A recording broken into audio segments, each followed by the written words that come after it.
John Whitehead specifically, I got to see him in person on September 30th at a food and farm freedom type event. Joel Salatin was one of the speakers talking about freedom to farm and freedom to eat what you want. And then the feature speaker after Joel was John Whitehead. And Whitehead got up there and talked to us about some things that I knew. He talked about the Brandon Raub case. How many people are familiar with the Brandon Raub at Chesterfield, Virginia? This is a national case, but it happened here in just outside of Richmond. How many people are familiar? I saw a couple hands. Okay, well, anyway, Brandon Raub is this guy. I think he had a couple of Marine tours in Iraq. I'm not sure. I think it was 2. And he's back. He's not. He's a former Marine in that respect. He lives at home, I guess, just hanging out. Well, anyway, apparently the FBI and other organizations, the Department of Homeland Security, and maybe some local police were interested in watching and following the kinds of things he was posting on his Facebook page. And not just his Facebook page, but his group chats that he had going on with his friends, his Facebook friends. And they didn't like the kinds of things he was saying. It's not clear exactly what they didn't like. He speculated about 9/11. A lot of people do that. He didn't threaten anybody, but he was talking about liberties. He was talking about not really liking the government that much. So these guys, the FBI, Department of Homeland Security was represented. Sheriff's Department. They had the local things. This is like the fusion center, wet dream basically. A little bit of security from every level. They come to his house, and they say they're not arresting him, but in fact they put him in cuffs and they take him away, not to prison, but for basically an involuntarily mental incarceration. What do you call it? It's a temporary detention order here in Virginia. Temporary detention order, and so they're going to truck him off to be seen by a shrink, a government shrink, though. There's a difference. Yep. And because they actually refused to let him see his own doctor. And there's a lawsuit. Well, anyway, bottom line is they did this to this guy. His mother screamed bloody murder. She was probably like a lot of people here. She recognized that something wasn't right here, and she knew who to call, basically the media and some other places. He himself was resisting, but trust me, once they get their paws on you, it's not. You have to have people that know you, that care about you on the outside, who can get to the media, who can get to places like the Rutherford Institute. Well, in any case, John Whitehead and the Institute took up this guy's case. They ended up, within weeks, not too many weeks, really less than 2 weeks, I think they had him released. There weren't any charges. Basically the government wanted it to go away. So anyway, that's the story of Brandon Raub, a Virginian, made national news. It's a really scary thing. Yes? They TDO'd him for 3 days because under Virginia law they can throw you they can detain you for 3 days to evaluate you. And before the end of the 3-day period, they had converted it from a 3-day detention to a 30-day detention. Then they moved him away from all of his support structure down to the Veterans Hospital in Salem. They tried to. I don't think he ever... No, they moved him down. Did they get him down there? Yeah. Okay, yeah. Certainly that was their plan. And why did they move him to Salem? Well, it's a Veterans Hospital. He was a veteran. But that's where the government shrinks are, number one. That's where the government pharmaceutical dispensaries are, so they can do that. And also, primarily, to get him away from his support structure. But the Rutherford Institute and I think a couple other financial support from different groups like that, they came forward and they got this guy released. Now, that's the Brandon Raub story. It was a kind of a success story, but it's certainly a wake-up call that it could happen here in Virginia, and it did happen. But here's what's scary. When John Whitehead on September 30th, so Brandon Raub's story had come and they'd had success. Now there's some lawsuits pending, but Brandon himself is safe and free. John Whitehead gets up and tells this group, and there were several hundred people in the audience, and they weren't libertarians. They were food, farm, freedom, organic, crunchy greens, basically. There were all kinds of people there, all kinds. I mean, there were some people that are pure liberty and kind of anarcho-capitalist, but there were a lot of people who really wouldn't even know what that meant. So he's standing up there. He tells them the Brandon Raub story, and then he says, when we got major media and people knew about this case and knew what we were doing, and then we had success, they knew we had success. He said, we were flooded with calls from people all over the country, all over the 50 states or the 57 states, whichever version we have, and telling them that stuff similar to this had happened to their friends, their relatives, their brother, their brother-in-law, whatever. And yet, they were in the system now. They were in involuntary condition of incarceration in their various states. If they were veterans, they're probably in the VA system. If they were not veterans, you know, whatever. You know, I mean, we could talk a long time about what it means when the state has its hands in everything. Because that means if the government takes you and puts you in a hospital and all the bills of that hospital are paid by the taxpayer, paid by the government, that's a government hospital, okay? Which means they'll do whatever they're told by the one who provides them the food. I mean, we don't bite the hand that feeds us, and this is the dangerous thing about government dependency at all levels. But anyway, he calls these. He told us. He said, "I got a lot of these calls. Wasn't anything I could do. Many of these things had happened in the past year or so." He calls them disappearances, disappearing. And I don't know how many people here study Central America, South America in the 60s, 70s, and 80s, but you know. In fact, there's lots of different movies about it.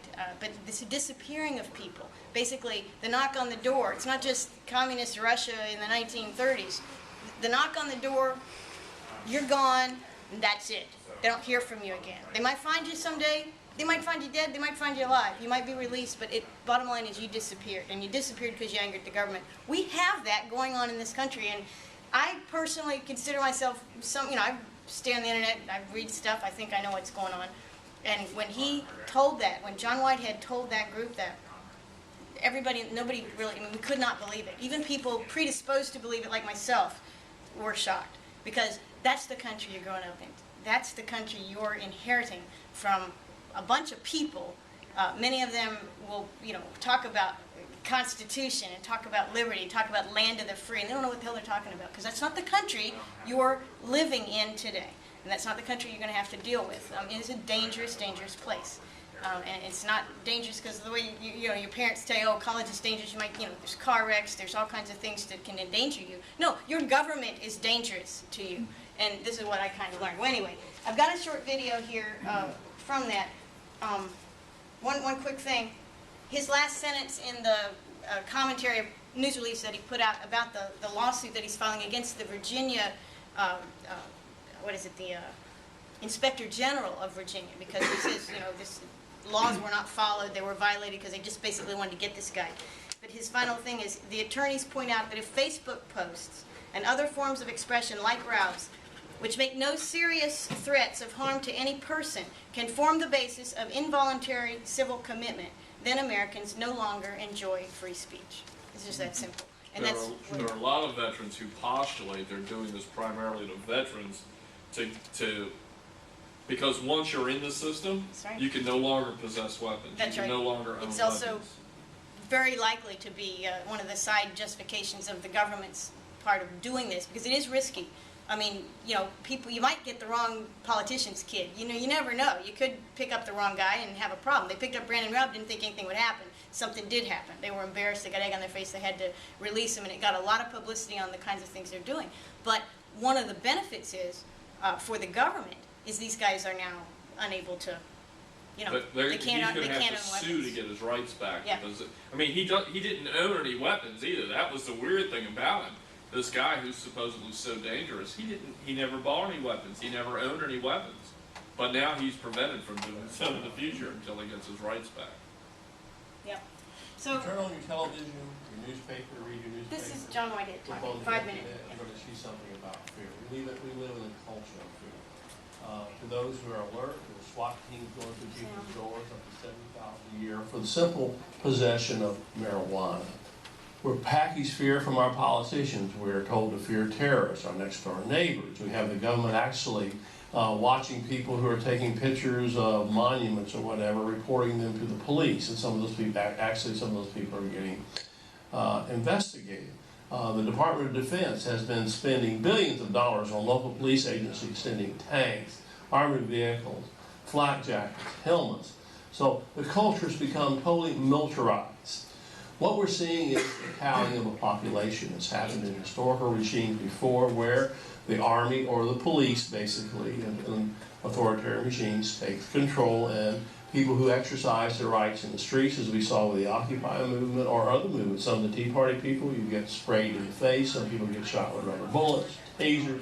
The police have all these devices. Enter the war on terror. The war on terror is the logical endpoint of constructing governmental policy based upon fear and paranoia, marked by constant surveillance, torture, kidnapping, extrajudicial killing by our own government, our president acting as a hitman, sending drones out to kill people, even American citizens. This has resulted in the loss of our rights, and it's the culmination of a mentality of fear cultivated by the political elite, and amazingly, it's willingly accepted by the American people. A real case in point is the Department of Homeland Security in the aftermath of 9/11. Supposedly, the Department of Homeland Security was tasked with protecting the American homeland from terrorist threats. However, the DHS, as we call it, the Department of Homeland Security, has become more of a domestic army than a security agency. For example, in March 2012, defense contractor ATK agreed to produce 450 million hollow point bullets to be used by the Department of Homeland Security and its Immigration and Customs Enforcement Office. The Department of Homeland Security also placed another order after that for 750 million rounds of various ammunition in August 2012. The Department of Homeland Security is not the only federal agency buying such militarized equipment. Consider that in August 2012, the Social Security Administration placed an order for 174,000 rounds of hollow point ammunition to be distributed throughout their offices throughout the United States. It's unclear why the Social Security Administration, which is supposedly tasked with sending out checks to people to make sure people can live on some kind of income, would need hollow point bullets. Hollow point bullets are killer bullets. In other words, if they hit you, they enter your body, collect flat flesh, and there's a huge hole in the back of you. If it hits your arm flies off. When I was in the Army, we were restricted and not allowed to use hollow point bullets because of their killing nature. So the question is, why are these agencies, federal agencies, is this part of the fear and paranoia we're seeing? Why are these agencies buying hollow point bullets? Billions at a time. The Department of Homeland Security and the Social Security Administration aren't the only federal agencies beefing up their ammo supplies. In August 2012, believe it or not, the National Oceanic and Atmospheric Administration, which houses the National Weather Service, requested 46,000 hollow point bullets to be sent to locations throughout the United States. The Oceanic and Atmospheric Administration later released a statement claiming the ammunition is intended for the Fisheries Office of Law Enforcement. What we're seeing, I think, is not only fear and paranoia being peddled by the government, but our government has bought into fear and paranoia. Hollow point bullets, as I said, are intended to kill. And believe it or not, a populace that realizes that the man standing across from you has got a hollow point bullet, and he's dressed in a Kelvar helmet, and looks like a stormtrooper coming through your door, you're going to hit the floor. There's no more asking for a warrant or for your rights. No amount of freedom has ever been won by standing around and not saying something about these kind of things. These are very dangerous moves. Again, why would the Weather Service and the Social Security Administration need hollow point bullets or bombs, for example, or coming soon, drones? So, our freedoms are hanging in the balance. These are all facts. These are all footnoted facts. In fact, you can go to our website and read my commentary, and I'll make sure I'm getting the right title for you here. The Politics of Fear in America, a Nation at War with Itself. The Politics of Fear in America. We don't have to be fearful, though. We still have our Constitution. Stand up for your freedoms, folks, or it's not going to be long before they're going to be gone. Okay, great. How many people had watched this already before? It just came out. If you subscribe to the Rutherford, it's rutherford.org if you want to go there. He's got a great library of all kinds of things. It's a really well kept up website. And you can subscribe to the mailings there. And I would encourage you to do that, in part because it's a Virginia organization. And it's friendly to, even though he's pro-liberty, he almost sounds like ACLU, aggressive guy. This is also very much a pro-life organization. The other half of the Rutherford Institute is very pro-life, and a lot of so you're not going to scare off conservatives if you talk about the Rutherford Institute. You're not going to scare off conservatives if you share with them material from the Rutherford Institute. And really, one of the as I'm driving over here, just thinking about, because I'm kind of have to say, I'm not optimistic. I am not optimistic. I wasn't optimistic last year. I wasn't optimistic 5 years ago, 10 years ago when I got in the mill. I was not optimistic, and I'm not getting more optimistic. I'm getting more and more concerned with how, and he mentioned it here. He's written some other things on it, and a lot of other people have too. But how we're being conditioned. We're being conditioned to basically pay lip service to the Constitution, but not live the Constitution. Pay lip service to our civil liberties, the fact that they exist, that they are not to be interfered with, they're not granted by government, they can't be taken away by government, they're protected from the government. That's the nature. We say that. We all say that, and we're taught that, supposedly. But we're not internalizing it at all. What we're internalizing is authority must be obeyed. And quite frankly, there's a short window of time in the normal life cycle of human beings, and you guys are in it, okay? And us old folks are not so much in it. Maybe we're aberrations. But when opposing authority, thumbing your nose at authority, you know, saying some choice words to authority, okay, it's natural to the young people in general. But the school systems are doing a great job of basically beating you down, keeping you ignorant. So what do we got to do? You've got to help other people see a little glimpse of what's really happening. And how do you do that? Well, you can't just give it to them all in one chunk, because if they've been conditioned by the public schools, if they are not thinking about these things in the context of history, in the context of politics, in the context of liberty, which most people are not. You people probably are. Most people aren't. So how do you get them to become aware? Well, you got to use the way we communicate, okay, in your social media. So you share videos that are short, that tell you, that get people, that kind of awaken them. And that's another reason I give you the Rutherford Institute, but there's lots of other organizations like that. How many people read Lou Rockwell? Okay, now what is it? It's peace, gold, and it's an anti-state, anti-war, or whatever. So that, you know, it turns a lot of people off. I mean, Lou Rockwell. It's supposed to be racist too. Yeah. I mean, if you don't want to, you know, you want to kill the right race, then you must be racist. Yeah.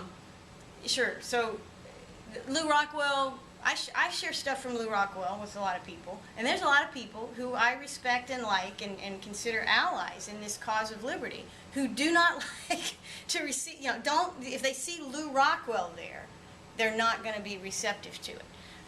That's why the Rutherford Institute is really good for Virginians, especially here in this area. I don't know, now, a lot of y'all may not have grown up here in this part of Virginia, but a lot of you probably are from Virginia. You may well be from quasi-conservative and socially conservative communities. Well, the Rutherford Institute is socially conservative. At least it passes for that. It's also radically pro-liberty, which is very exciting. But it's shareable to people who otherwise you wouldn't be able to share stuff to. And we know this. You can't, you know, people just shut you down. They can't hear it. Another one might be the Acton Institute, ACTON, acton.org. Yep, Acton Institute is another one, and there's actually a number of the Future Freedom Foundation. It's out of Reston. They put out neat things. Antiwar.com has a lot of good stuff, and they're good on civil liberties, and of course they're good on war. It seems increasingly that the conversation about our liberties, the conversation about our freedom, about what we like about the Constitution that's being frittered away, that we'd like to preserve, and there's very little left of it. That conversation seems to take place on one part of society. Some people might call them the remnant. Certain sectors of society can have that conversation. They're interested in that. But the vast majority of people, and you may know this from just the campus, and I can't speak for the people here on the campus, but I certainly know in my communities, the vast majority of the conversation right now is, we got to get Obama out, and we got to put Romney in. That's what, or vice versa. It could be, we got to keep Obama in, and we got to make sure Romney doesn't, you know, keep Obama and make sure Romney doesn't usurp his rightful position as emperor of this United States empire. But that's the conversation that they're having. That's what is gripping them. And I'll tell you, I don't know how many old people, you know, this part of Virginia, anybody over 50, they're worried about Obama. I mean, they are worried. And if you go to Northern Virginia, where they live off the teat of government, they're kind of worried about Obama losing. They worried about Romney coming in here. Boy, he's probably not going to cut anything, but he's whispering, he's talking about it. Well, guess what? None of them are going to cut anything. Okay, they're both statists. They love the state. Okay, and the thing is though, people that care about liberty, we're not even in the same. We can't communicate very well with people that right now in this moment in time are just obsessed with either this guy winning or that guy winning, and they cannot see that these two candidates are not just the same in any way that matters, but they're representing a sameness in our society, which is supporting.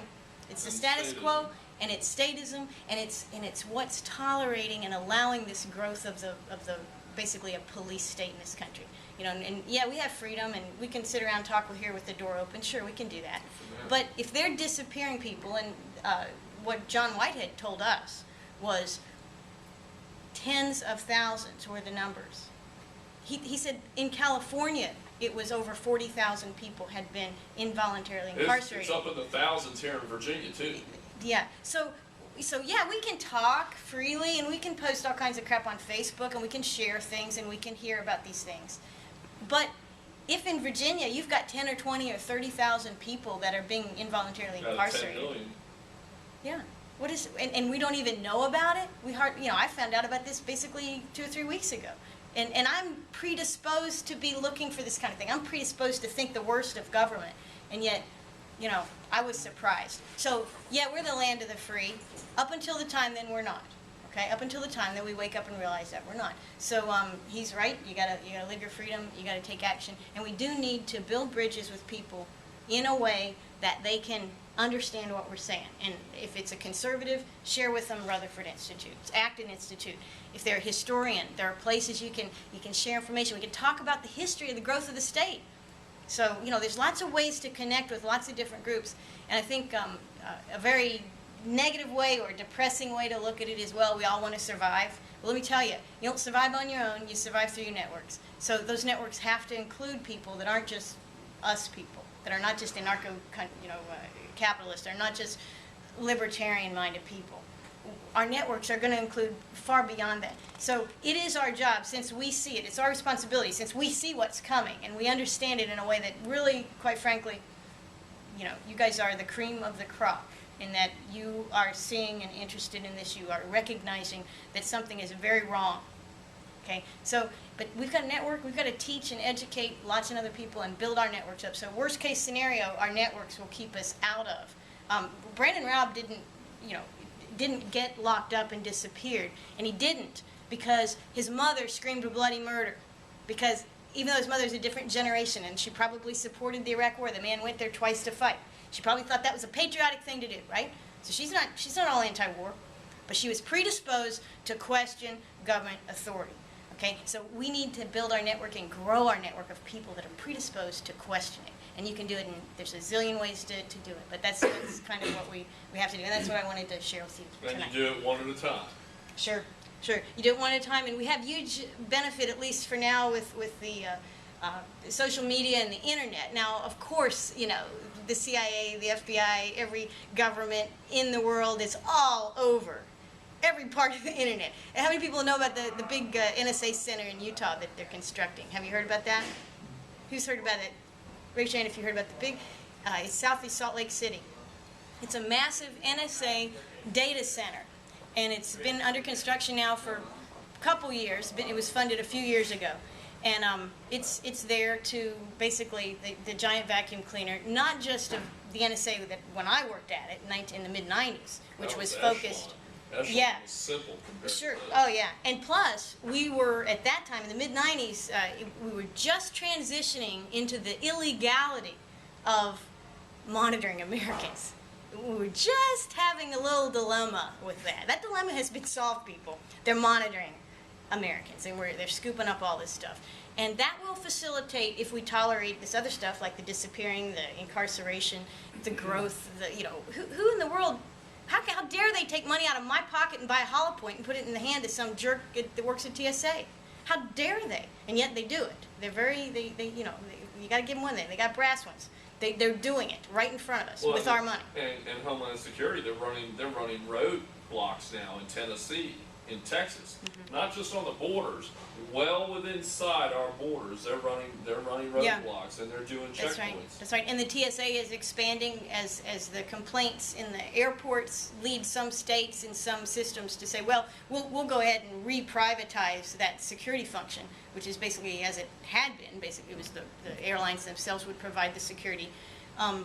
The TSA, like all government, this is the nature of government, you know it, it's to grow, grow, grow, expand, always search new missions, never give old missions away, but get new missions. Well, the new mission for the TSA, trains, buses, all the places you thought you could be a little anonymous, a little bit quiet in your travels, I just want to get away. No, TSA is everywhere, and they're doing everything they can get away with. This is Obama's promise of creating a civilian army that was as well armed as our military is.